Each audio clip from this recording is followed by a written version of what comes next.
So in this video, we're going to talk about installing the transaction counters. You've got a couple of different types of transaction counters. We have end transaction counters, left and right.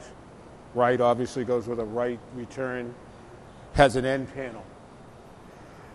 As you work in the middle areas where you don't have an end exposed, you're just going to have transaction counters. So there's lefts and rights, there's left and right ends. Anyway, your point of alignment is the abutting face of the end panel for the transaction is going to line up flush with the abutting face of the return end panel.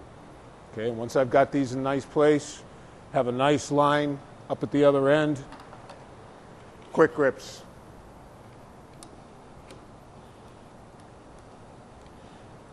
Hold that nice reveal so you can screw it down correctly.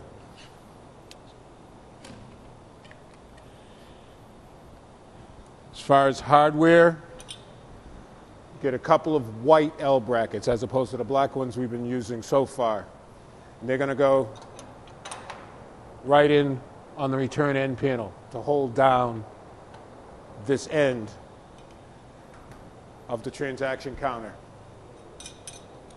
On the opposite end, we've already installed an L bracket on the inside of the TCR area on the end panel. So that's how that end is going to be secured in. And then a flat plate is going to mount in the open space between the two units to gang the two together.